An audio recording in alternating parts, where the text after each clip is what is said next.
Welcome everyone. My name is Ian. I am at IanVS at most places online. You can find me there. I work at a company called Defined Networking. We create, we help you create encrypted, authenticated tunnels between computers on any network is kind of our pitch. But feel free to check that out. And I'm here to talk though today about module resolution in TypeScript. So let me start off by telling a little bit of a story. I was working on Storybook, which is a front-end like component workshop environment.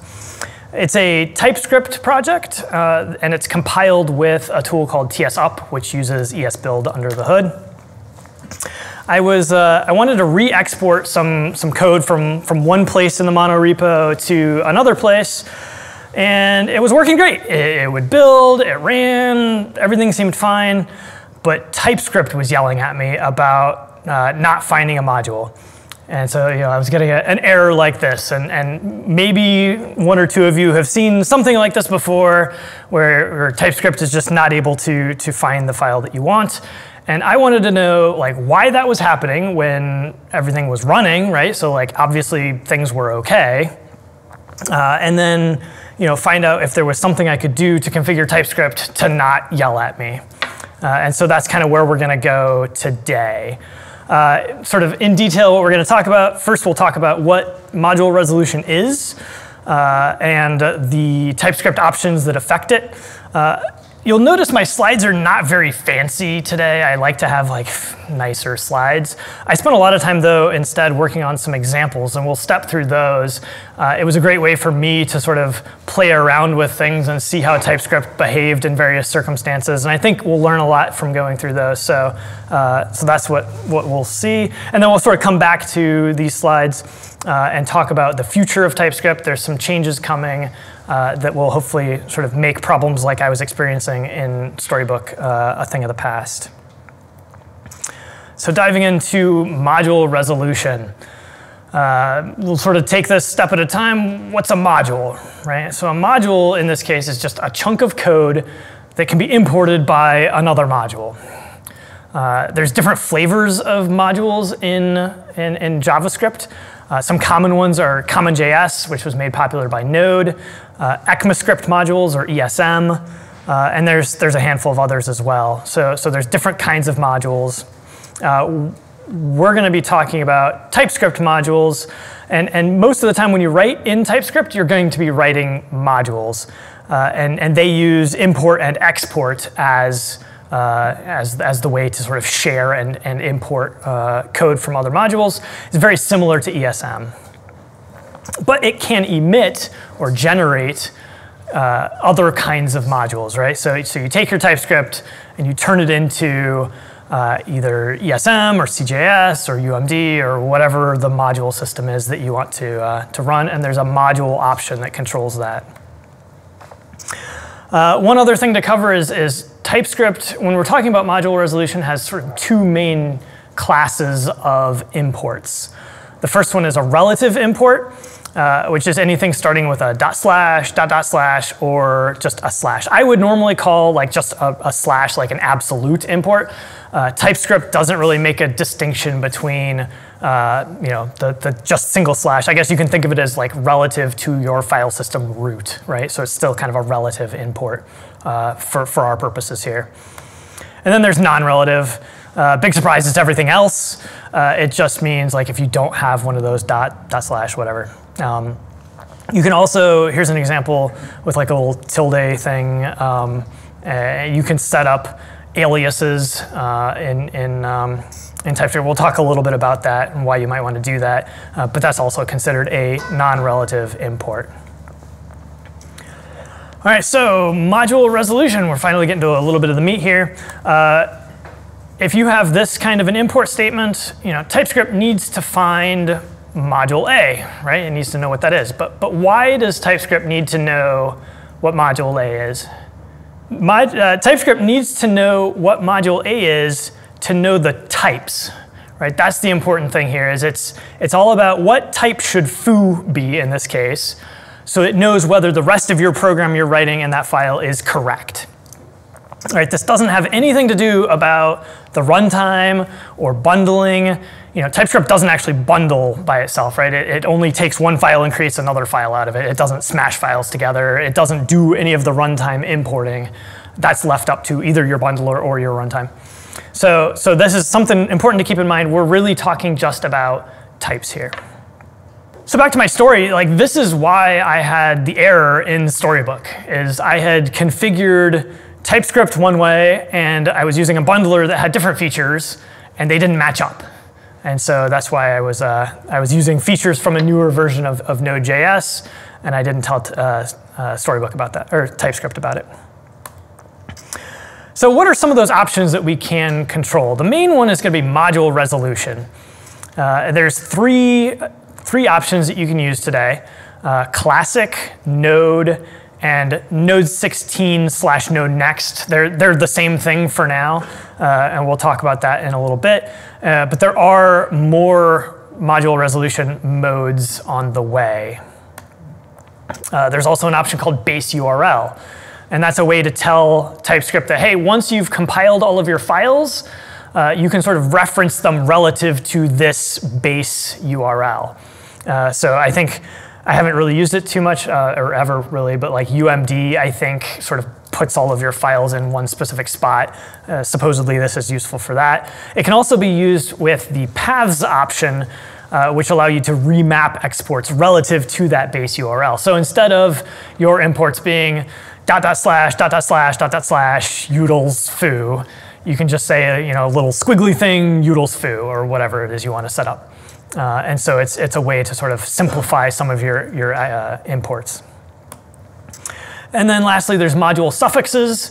It's mostly useful for React Native, where you might have a .ios.ts and a .android.ts or what have you. So this is a way of sort of saying, hey, I've got these other sub-extensions, I guess you can call them, on my files, and you can tell TypeScript about it here. There may be other options as well, but these are kind of the ones I dug into. So let's look at module resolution. I mentioned there's the three of them. Classic it's the oldest. It used to be the default in TypeScript. It's not really recommended anymore, but it is still the default if you use AMD, UMD system, or ES6, I was surprised to find. If you're using that, if you've set your module option to ES6, by default, you'll get the classic mode. Relative imports, they just look for your import and it tacks on .ts or .dts on the end to see if a file exists there.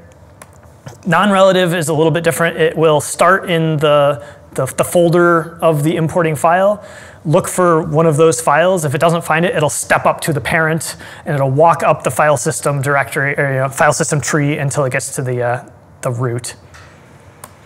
And again, the docs actually say, you're probably not going to need to use the classic mode. So this is all we're going to talk about for that one. Node is most of the time the default that you're going to use these days, unless you've changed one of your either target or module options. You'll get Node as the default. The reason for that I thought was interesting is the default target right now in TypeScript is ES3. So if you emit JavaScript from your TypeScript, you're emitting ES3. That may change in 5.0 coming up. And so ES3 defaults to a module of CommonJS. And if you have CommonJS, you get the Node module resolution. Another thing that I learned is this mimics Node.js 11 and below, the behavior from Node 11. And they may actually change the name of Node to Node 10 or something like that to really make it clear that hey, this is the old Node's way of doing things. It's generally the most compatible with bundlers. And that kind of is because a lot of these bundlers, Webpack, even Vite, right, they all kind of implemented the same kind of resolution as Node. And so if you're using a bundler, likely you're going to want the Node resolution today. Vite does assume ESM, but it's still,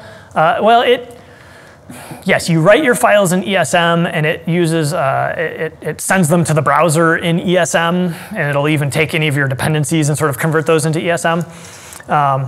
And so this is where we start to get a little bit of friction between the ESM of Node and like the ESM of browsers. Those are very different actual modules, and some of the rules are different for those. And we'll talk about that a little bit in a minute when we get to Node 16. So just to step through for sort of a refresher for, again, it mimics Node, but it has a little bit slight differences. So it'll look for relative imports, it'll look for a file ending in .ts, .tsx, or .d.ts in that order. So if you have all of those, it'll find whichever first one it can locate. It'll also look for a package.json in the folder, a file called package.json. And it'll look for a field called typings or types. Those are the same thing, they work the same. If you have both, it'll use typings. I thought that was interesting. But it's similar to the main field that you may have seen for normal Node. And similarly, Node has the concept of index files in a folder, so you can import just the folder name, and as long as there's a file named index, in this case, T, TSX, or DTS, TypeScript will find it. And then for non-relative imports, it looks inside of Node modules, and it uses these same things that it's looking for, but it'll look inside Node modules. And if it doesn't find it there, it'll look in the parents' Node modules and the ancestors' Node modules, and it'll step all the way up to your file system root looking for your import. And if it doesn't find it, then that's when you get the error that I showed a screenshot of earlier, where it just throws up its hands and says, couldn't find what you were talking about. Node 16 and Node Next. So Node Next is kind of intended to evolve as Node adds more features.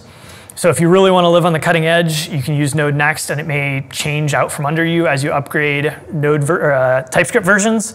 But that's the idea. Right now, though, it matches Node 16. So right now, they're the same. They may change in the future. If you set your module to Node 16 or Node Next, you'll also get the matching module resolution. You'll also see sometimes in docs, they may call this Node 12. They started off, I think, calling it Node 12, and then they renamed it. And I found a few places where they still call it Node 12. So if you see that, it means Node 16. And it adds support for ES modules. This is when Node itself added support for ES modules, was essentially in Node 12. There's some special rules with those ES modules, though, that you may not expect. And again, we'll sort of get to that when we get to some examples. It also adds support for exports in package.json. And this is what I was trying to use in Storybook, because I was using exports and nodes, the node module resolution. And Node 10 didn't know about exports because it didn't exist. So that was falling apart. So if you want to use exports in your package.json, you need Node 16. I created this repository as I was going through this to sort of learn and play around with things, and then I ended up with all these different examples, and I said, this might actually be a good sort of learning resource for others who might want to understand this a little better. So I came in and I sort of wrote, readmes in all of these, and it goes through a few different situations. So feel free to find this and poke around with it. Also, if you find anything missing or wrong, issues, pull requests are welcome. But I am going to jump over into VS Code. Hopefully you can see this okay. And what I will do is we'll start with Node and sort of a simple case here. In these examples, I have sort of this main file I call example.ts. This is sort of where the import is happening. In this case, we're doing a relative import, right? Because it starts with that /. We're just going to import something called value and then sort of export it here. The reason I'm wrapping it in a function that returns it is so that I can create a type definition file, and we can sort of like see the end result of what it got this, what it thinks the value of, or the type of value is. There's also one other thing to point out. We've got this tsconfig file here, and I'm using, so right now we're in nodes module resolution, creating type declarations, and then this is a really cool option I just learned about. It's called trace resolution. And if you pass this, it will sort of debug print out all the places where it's looking for your module. And so if you're having trouble or it's pulling types that you don't understand, add this to either your package.json or your tsconfig, or a command line flag of -- trace resolution, and it can be really helpful. So we'll sort of step through and see what that looks like in a few cases. I also have just a simple package.json here that just runs the TSC, the TypeScript compiler, using the tsconfig here that just extends for that main one. So that's just kind of how these look. There's a little bit of a README here to sort of explain what's going on. And this file is just exporting a value. I've given it a string, and I'm using asconst because in some cases we want to know, like there's a few options where TypeScript could have resolved to. And if I put asconst here, then we'll see the actual literal value of relative in our output. Otherwise, we would just see string. It'll just treat this as string. So that's why there's the asconst here. So what I am going to do is I will open up a terminal, and I'm going to do npm run build. And we can see here, I'll make that a little bigger. All right, so this is what that trace resolution gives us. It says, OK, we're looking for this file that was up here. I'm going to actually give myself a little bit more room. It says, OK, you're using Node.js resolution strategy. It's going to look for it here in this folder, and it finds it right away. It says, OK, here, this file.ts exists, use it as name resolution. And so then down here at the bottom, it gives you what it actually found. So in this case, it's pretty straightforward. We can see it also created this .d.ts, and it uses this relative. So that's all as we would expect. That's amazing. So that's all from the flag that you showed? What was the flag? Yes, that's trace resolution.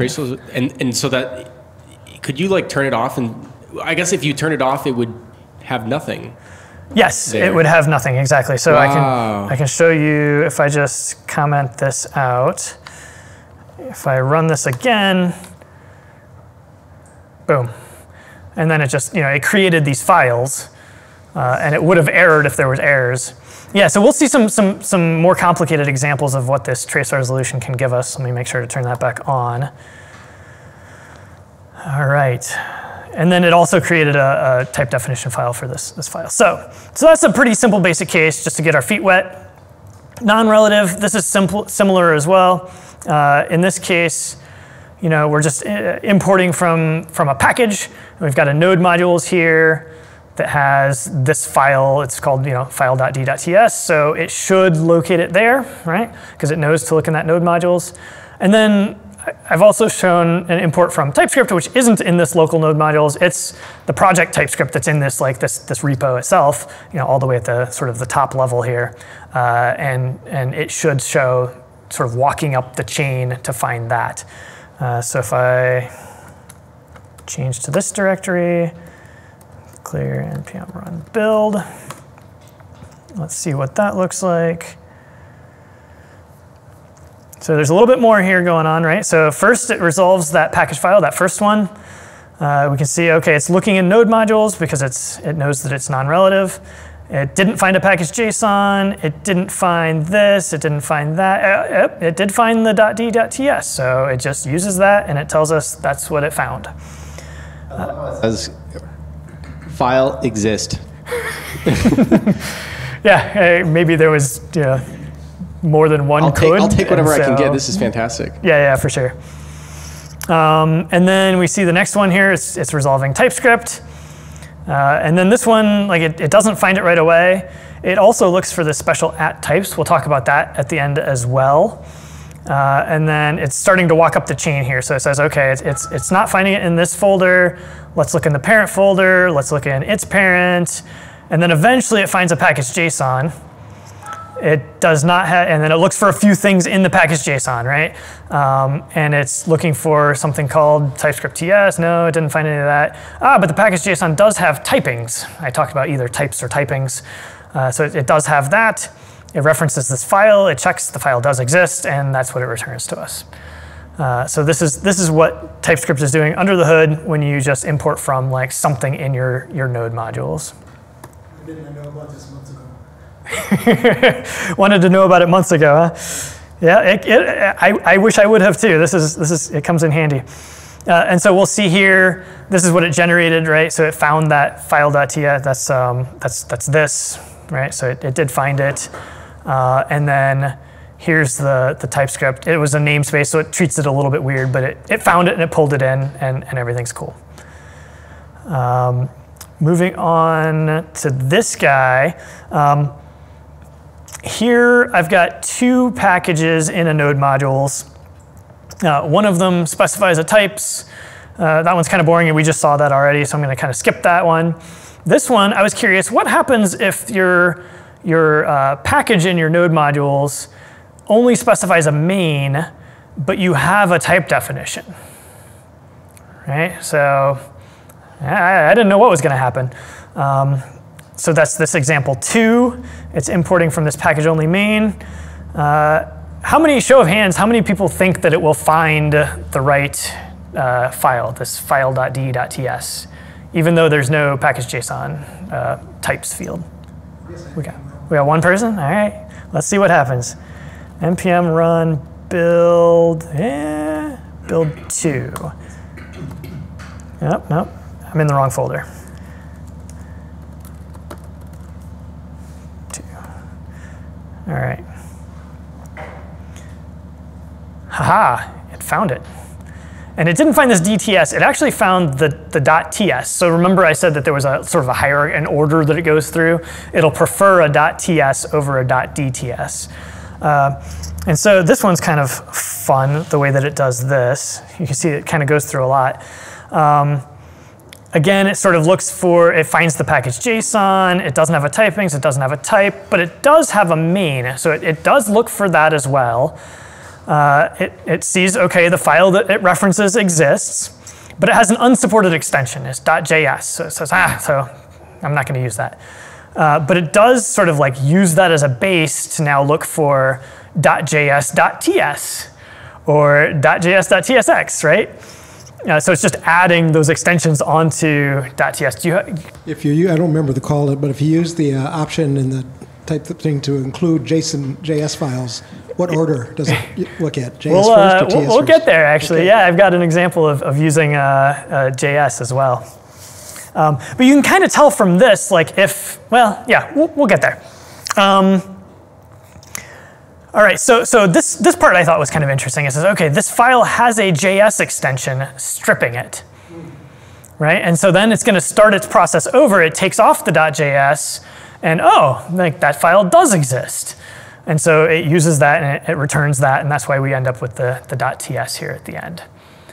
I don't know what other extensions it will try to strip. It's not all of them. I think actually this is probably, maybe this is where the like sub extensions also comes into play. If you specify those, then it'll like try without those. I didn't play around with that too much. If you're watching online, leave a comment down below in the comment section. All right, let's go to the next. Any questions there while I sort of go to the next example here? Okay. I also mentioned index files, right? So, so in this case, we have this subfolder, and it has an index.js, TS, and DTS. And again, I've just kind of, well, I think all of these actually say sort of the same thing. Yeah, they just say index. I've got this example. And here we're just importing it from the subfolder using its name, and we're not specifying the file name. And this is as you would expect, npm run build. All right, and it says, okay, we're looking for the subfolder. Doesn't exist, but it found that index file, so it uses that. Pretty straightforward. That one's not too interesting. This one's cool though. This is the JavaScript example. So here, all we have is a JS file. In this case, it's got some JS doc that is specifying that the type is string or Boolean. It's a lie, but that's what I've said. And then here we're importing from that file sort of directly with a relative import. We have two different config files here. One that's just the normal one that we've been running with up until now. And then the other one sets this special allow.js flag. So I was curious sort of how that would impact things. We will run it first without the allow.js build. OK. Let me get this a little bigger. All right, so it says it's looking for, no, I'm still in the wrong folder. 5, there we go. OK, so it's looking for file. It says, OK, these don't exist, doesn't exist. And then it says, oh, but we did find this file.js, so let's use it. So it did actually use it, but let's see what it generated. So we have this example DTS. Oh, there it is, any. So it didn't actually use it. It compiled, or it emitted a type definition file, I'll say. It did not throw an error, which is different from what the docs say, actually. The docs say it'll throw an error, but it doesn't seem to. It actually worked. It did not create a definition file for the JavaScript file for that file.js, and it just says any. So it's not super useful, but it didn't crash. Let's see what happens if we do run with that allow.js option. So now we see here in our type definition that it's used what we specified in the JS doc, and you can actually see also like it used that to create a type definition file for this JavaScript file. So a lot of projects, I won't say a lot, some projects, instead of being written in TypeScript itself natively, they may continue to write in JavaScript and use these JS doc comments and generate type definition files based on that, right? So that consumers of yours who might be using TypeScript can still get types, but you don't necessarily have to write it in if you're uncomfortable with writing TypeScript itself. So that's kind of what we're seeing here. I'm going to delete these because I've got one more experiment to show here. Is what happens if we try to specify .js here, right? So what's going to happen? All right, so it does kind of the same thing where it's looking for this like .js.ts, doesn't find anything, and then eventually it says, oh, it has a JS extension, and it still ends up like using this string boolean. So that's all fine. That's good. The last thing I want to show, what happens if we delete this? Nope, not that. I want to delete that whole file. And say I didn't add this JS doc here. I'll delete this guy. So this is kind of back to the beginning, but I got rid of the JS doc syntax. So now, this was created with a value of an explicit JS. This says string. And I thought that was a little bit odd. If I hover over this, it shows me it's a literal JS, not string, in VS Code. And if I run this one more time, this becomes JS. So that was a little bit weird. I don't know why it does that. I guess it's generating things kind of in an order that is maybe not expected here. Maybe it generates this before. I don't know. I don't know what's going on. You ran the same thing twice and that happened? Yeah, I ran the exact same thing 2 times. But it's not the same because there are different files on right, disk this now. file exists at the start of the second go-round. That's why it's not the same. Right, so it's generating this file in the first command I run, but it must be doing it at a later stage where it's then not getting picked up when this definition file is created. So I just thought that was a little bit strange. Don't want to spend too long debugging it, right? But something to keep in mind if you're ever in this weird situation that I've put us in. Any other questions about JavaScript interop here? All right. Sort of in that same vein, I was curious what would happen if we were mixing TypeScript and JavaScript. So in this case, I have a file.js and a file.ts. One says JS, one says TS. And I'm importing it with the extension, right? This is a little bit of a quiz. What's going to end up when I generate these types? Is this going to be .js or is it going to be .ts? Is it going to use the JS and generate the types like we saw before? I think I have allow.js turned on here, right? So we should see a file being generated. Is it going to use that or is it going to use TS? JS. We have one vote for JS. What does example say? I'm sorry. The example is importing this. I'll go with JS. You think it'll be the JS? Any votes for something else? The TS? All right, let's see what happens. All right. Oh, TS. All right, so why did this happen? Right, it did create a DTS file for this. It actually used the TS file to generate it. But also, if we look at the trace, right, it's going to first look for all these weird double extension things, and then it says, oh, it has an extension, let's strip it off, and then it starts over, and it always looks for a .ts first in that order, right? .ts, .tsx, and then finally the DTS. I understand what it did because it did the stripping things. That makes sense, but it seems wrong because if you explicitly said file.js, it seems like you're telling it, I want you to use the JS file. That's a good point, and actually we will see when we start talking about the Node 16, we'll see why maybe this is the case. Yeah, Josh, can you? So just to circle back to the question that you had, I actually pulled the repo and it'll strip CJS, MJS, JS, and JSON. Okay. Surprisingly, those are the ones that'll strip off. Cool, thank you. Yeah, there is a flag for, I think it's called resolve JSON something or other. It's I didn't include it in my list, but that is an option that you can set. Cool, so that's what I wanted to show there. Lastly, let's look at TypesVersions. This is another feature specific to TypeScript. So I've got this file in my node modules, and here's the not that package JSON, this package JSON.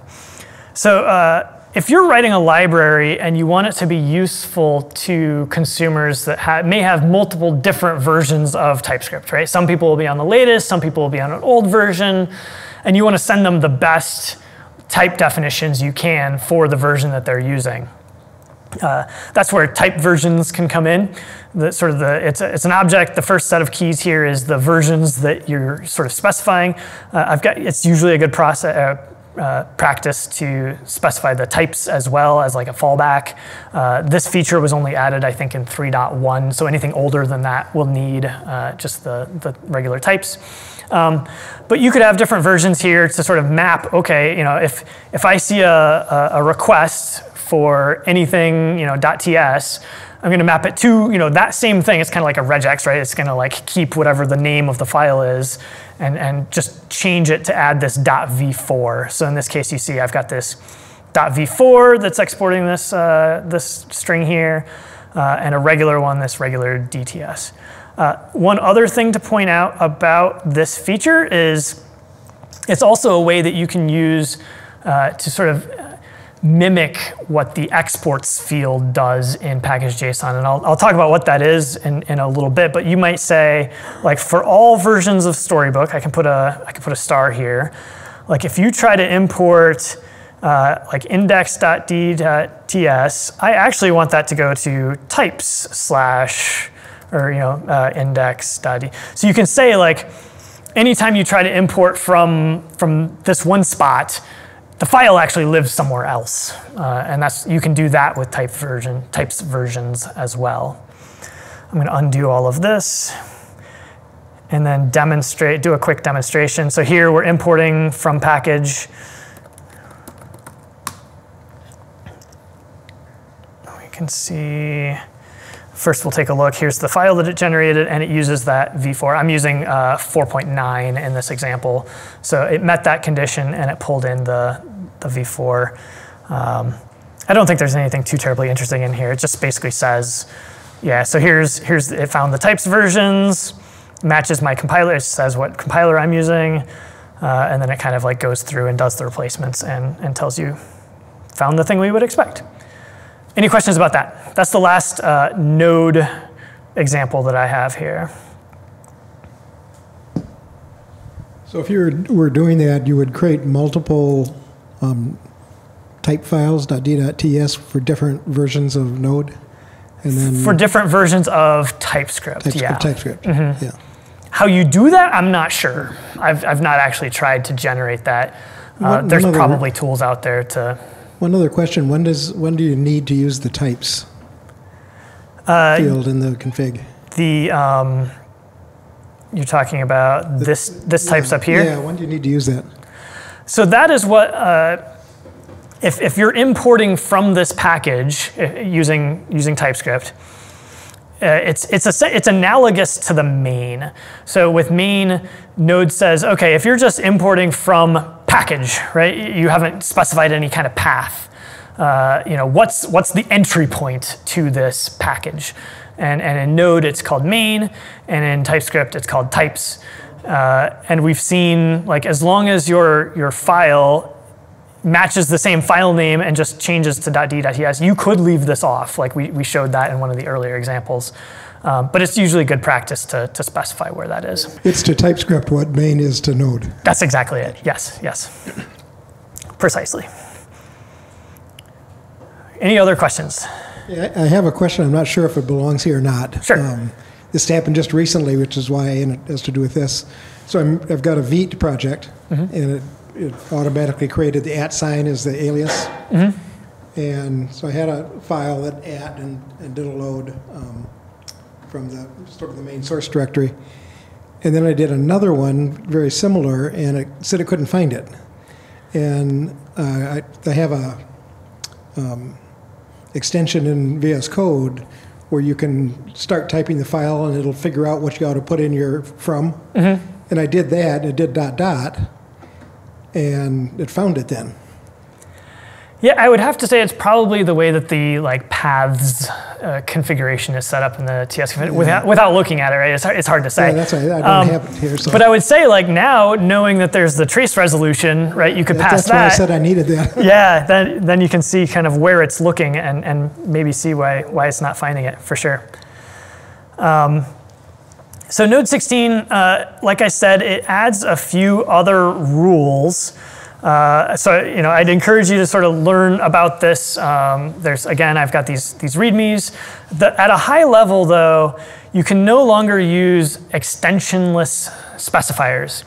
You have to give the actual extension to the compiled file that you're importing from. So remember when I said TypeScript will emit JavaScript, right? You can take a TypeScript file and turn it into a JavaScript file. It does not change those import specifiers.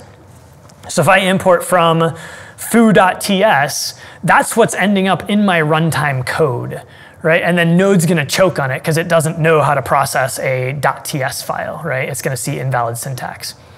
So to get around that, if you want to use Node 16 with ESM, you need to give the .js or .mjs extension to that file. It's a weird thing. TypeScript also, the project, they're planning on making some changes so that if you're not compiling your code with TypeScript, if you're not using emit, right, if you're not turning it into JavaScript, and you're using a bundler that is going to do all of this changes for you, likely it sounds like they're going to add a flag that you can turn on so that you can write .ts, which just is a little bit less confusing, essentially. I have exactly this case for a product at my work, and it's extremely counterintuitive because there's no JS file, but we have to say .js. Right, even before it exists. Yeah, even before it exists. Yeah. And it's super counterintuitive. And also the other side of it is, although this is like you said, this is the way it has to go, some tooling gets really confused because it's like, wait, you said foo.js, but there's only a foo.ts here. What's your deal, bro? And it's super confusing. Yeah, ESLint or something else. Yeah, exactly. It'll get confused. They don't get it, so it's a tough one. It's painful for sure. And that's something we'll talk about at the end, sort of the changes that they're making for especially bundlers, right? Because right now you kind of have to pick this node and then you lose out on some of the other newer features of node. So for sure. I also wanted to point out this .mjs. This is a new file extension in Node 12 onwards that says, okay, this is an ES module, right? So, and there's a corresponding .cjs to say this is a common JS module. One other thing to note, just the way that Node works, in your package JSON, you can also specify type to be either CommonJS or module. It defaults to CommonJS.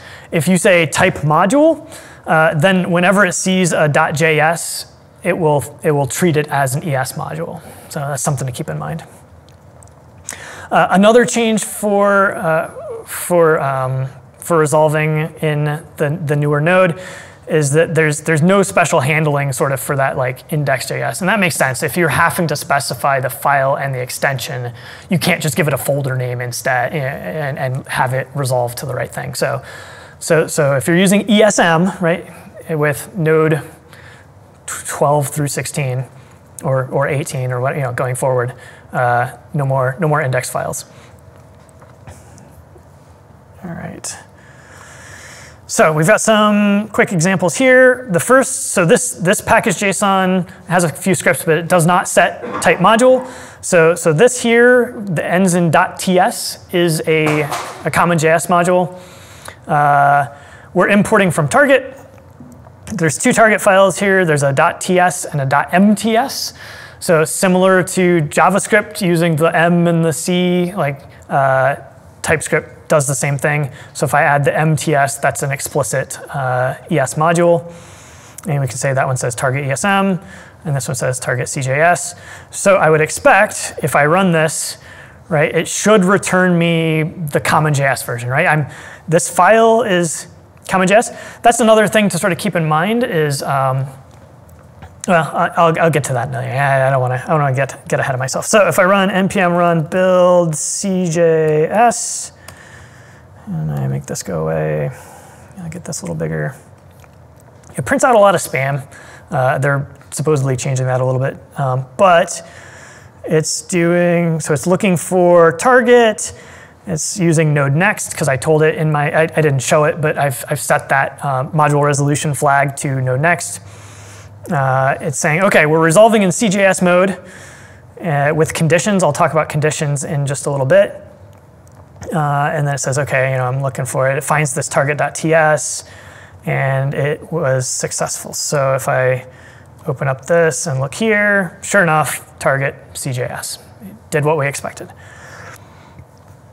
Let's do the same thing for ESM. It's similar. Remember, with ESM, I have to specify the extension of the compiled file. So you'll see like there is no target.mjs, just like Dimitri was saying. There's a target.mts, and so it's a little bit weird, but that's what we do. So I'm going to run npm run build ESM, and it creates our file here, and it used target ESM. It's all well and good. I've got one last example here. So this is I don't have an extension specified here. But this is, you can't see it right now, but okay, this is an MTS. So this is an ESM file. It should have an extension in order for this to work. A few notes, like VS Code did not yell at me for this. I would have expected VS Code to give me a squiggly here and say, don't know what to do with this. In fact, if we run npm run build extension list, let's see what happens. Bop, error. It did create a definition file, though. It completed. made it with any, right? But it gave us an error here, and it didn't find it. And if I go back to the source file here, so that's interesting, right? VS Code is not erroring, and it's like picking up the common.js file. So watch out for that. That'll get you, I guess. And then if you so if you delete this, and we look here again, if I delete also the thing that it generated, now I get the error, right? So now it's mad because it can't find that common.js one, which it was using for some reason. I don't know why. So again, if you know what's going on YouTube, open an issue in my repo or drop a comment. Okay, or here in the room.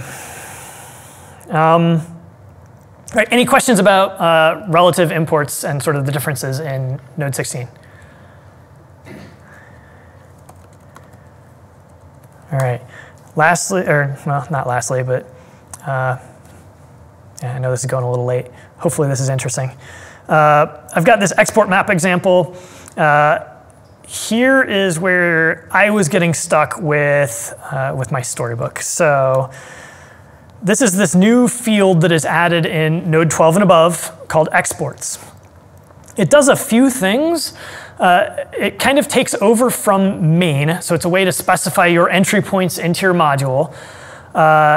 Big differences, though, is you can specify more than one, right? You can say, here's all the files that I'm exporting. But any file that you don't include in exports is not able to be imported, right? So you'll get an error runtime if you try to import from like a subfolder in your dist or whatever. So it's a way to kind of like lock down your public API for your package. One sort of note is it's like best practice to include your package JSON in this, because even that won't be able to be imported. And a lot of times like tools may need to import the package JSON to see what version it's at or what have you, right? So it's always a good idea if you add an exports to add a package JSON as well. Dot just means like the main import. So if I import, package without any subpath, that's going to be dot. I could specify other subpaths, and I can do things like rewriting it, like I explained with TypesVersions, where you can say, okay, if I'm importing from foo, that's actually going to live in dist esm foo or whatever, and you can sort of like fake out the resolution. And then there's these are conditions. So this is called like conditional exports, and import means basically in ESM mode, right? If you're importing from this, like these are the files to get. See, I've set type module here, so the regular extension is considered an ES module. Require means common.js, and in that case, I've used the CTS and CJS extensions. So this is the case what we've got in this package, and then let's play around with this a little bit and see what happens when we try to import it. And I've got a few examples here. This first one is just static imports.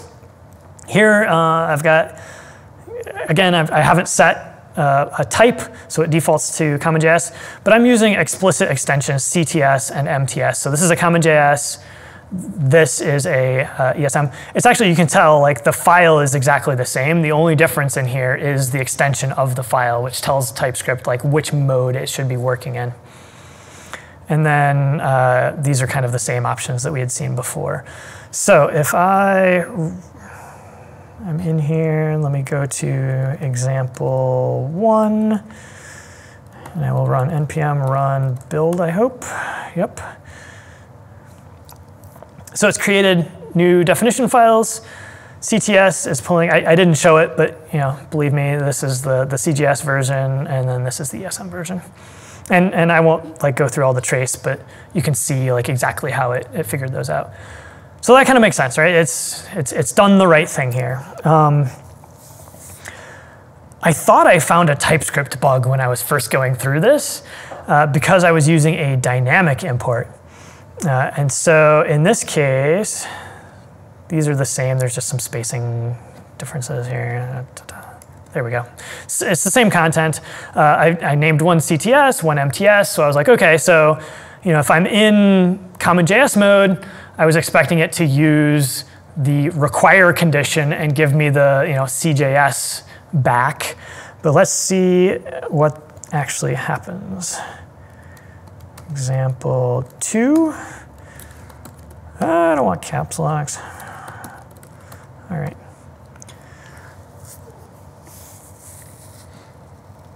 ESM, ESM. They're both ESM. So if you use the dynamic, import parentheses syntax, you'll always get the ESM. And it has something to do with otherwise it's not possible to, I'm going to get it wrong, so I'm not going to try it. But this is what happens. So if you need to import, so a couple of notes here. One is like this is a little bit dangerous if you are in a dual packaging mode and you're like using a package that is also dual packaged and using exports.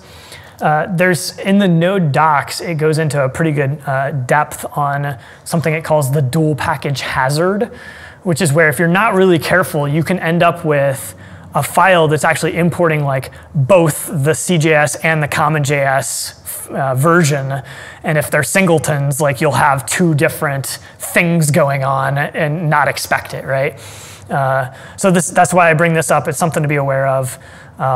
If you need to get the CommonJS version in this, I think there's a couple of ways. One is like import. I forget. It's like import equals require. You can make a require call. You can also use require in this case, but it's a little bit tricky because it won't give you any types, right? So you'd have to like get the types some other way. That's as deep as I'm going on this because it blows my mind. I don't know. It's ESM and CommonJS is a little bit of a nightmare. Right. So this last example, it's mixing them. I could skip this one, but it's a little bit interesting. So if I go into example 3, I'll build this. So it's the same thing. I'm just using a static and a dynamic in the same like .cts. And did it not do anything?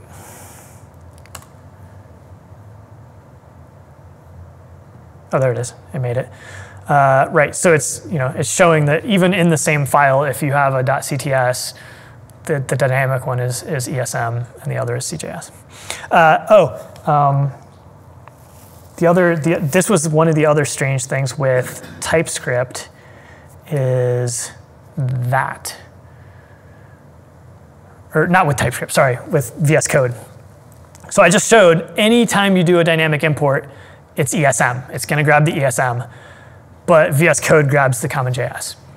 It's probably related to that other thing I showed with like without the extension, it was grabbing the CommonJS. It seems to be doing that here as well. So, so watch out for your IntelliSense. All right, so that's it for Node 16.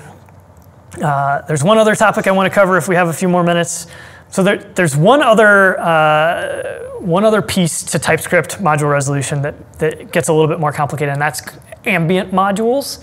Has anyone ever heard the term ambient modules? Okay, not many, right? Wait, what? Everybody has done this. Everyone's done. They don't know what it's called. Who has used definitely typed? Okay, a few more hands.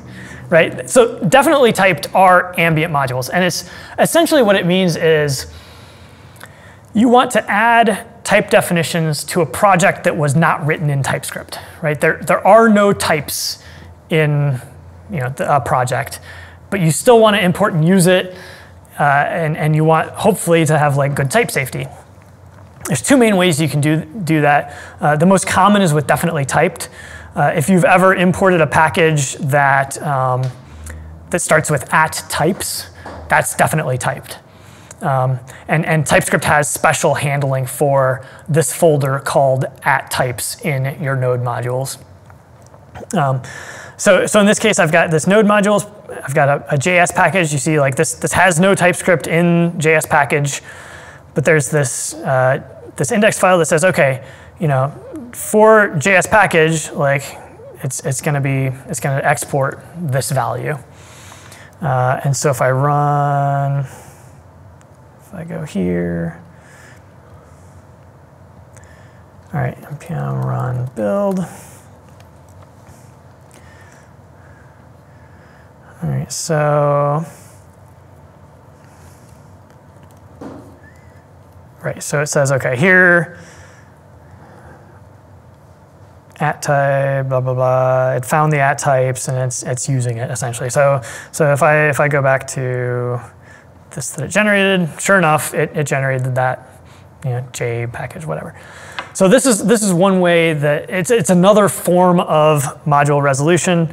I didn't do anything special in my file that I was writing here. I just wrote JS package, and TypeScript knew to look in that special folder called at types. Lastly, you can add these yourself without definitely typed. And the way you normally do that is with this typesRoots. It says, okay, look for ambient modules in these other places as well. One caveat here is if you add a typesRoots, unless you specify node modules at types, like you lose all your definitely typed. Right, so it doesn't automatically always include it, so you have to be explicit about that. But in this case, I've also added this typings, which just has this external definition here. So I'm again importing this. Oh, and the way you write this is declare module, like the module that you are patching, we'll call it, right? You're writing an ambient definition, and it should return that. And so if I run to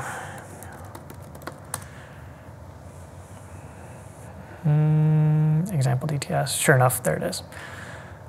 So those are the other two ways that the TypeScript will resolve modules. So with that, that's all the examples. Let's run back to this. All right, last couple of things. I mentioned new options coming.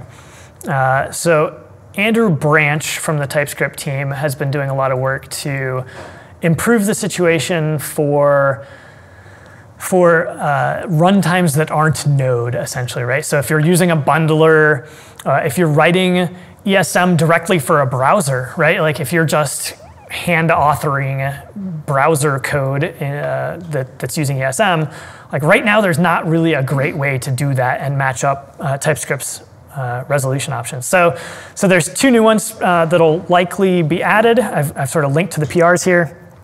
The first one is called minimal, and it's really basic, right? So it's a lot of rules, only relative imports, and you have to have the extensions. So there's no more node modules, there's no nothing else, right? You have to be very explicit about where you're importing from. No index.js nonsense, no package.json nonsense, none of that. You can't even use a relative import into node modules. For now anyway, maybe they'll change that, but yeah, just verboten entirely. And the idea here is that it's kind of like a base case that you can sort of add other options and other strategies on top of. It should work in browser native ESM, which is pretty restrictive. It doesn't have any node modules nonsense.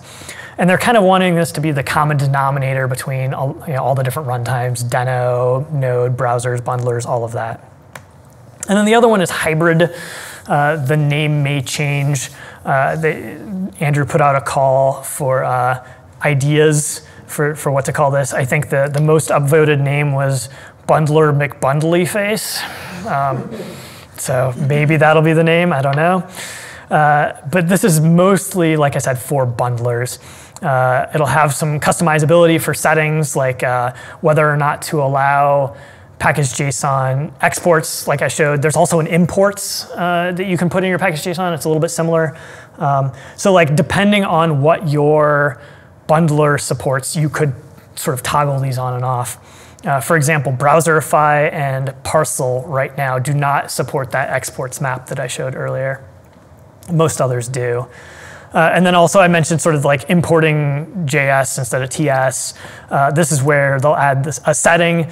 If you're not emitting JavaScript, then you can use the .ts extension. And then they may also rename the original like node option into node 10 to sort of indicate that it's not the right one to use. So I know this was long, but wrapping up, TypeScript module resolution is all about finding the types from other modules. It's sort of up to us to configure TypeScript to match whatever the targeted bundler or runtime is. Node means node 10. Node 16 adds some requirements like the having to have extensions and all of that type of stuff. So if you're using a bundler, you probably don't want to use Node 16. It's a pain. Yeah, and write with the compiled extension. And then again, sort of like if you're interested in any of this, you want to poke around on it, go to that repo and feel free to open issues or pull requests with ideas or suggestions. And that's it. Does anyone have any questions? What was the address? I can't read what that blue one. It's ts-module-resolution-examples. And I can send this out in the meetup links at the end of the meeting as well. Hey, Ian. So like who's, I'm kind of curious, like who's like leading the development of all the different groupings? I know, I can imagine like, Chrome and, yeah, I don't know. Yeah, so JavaScript itself, like the ECMAScript module, this is something I learned, does not specify like how modules should interop with each other. That's why we have all of these differences between runtimes, and browsers work differently from Node, work differently from Deno versus, they're all using JavaScript, but they all work slightly differently. So it's really up to the implementer. I think they call it the host. Browsers, they all have to match the same thing because they use the HTML specification, right? But other than that, yeah, it's up to whoever's building the runtime. But my question is like, did you notice any like individuals or groups that are kind of like leading the charge? I think it sort of depends on, if you're looking at Node. I didn't really dig into like how Node, how they arrived at CommonJS versus ESM. Like I think that was a big process. In TypeScript itself, like I said, I mentioned Andrew Branch. He's been the one sort of pushing for a lot of these changes to the TypeScript module resolution, and it sort of took us a look at how the different bundlers work and trying to work out some way to support them. And he's done a lot of work there. Any other questions? All right, well, thank you, everyone. My question is, are you seeing a therapist? It was interesting trying to figure all this out for sure. Very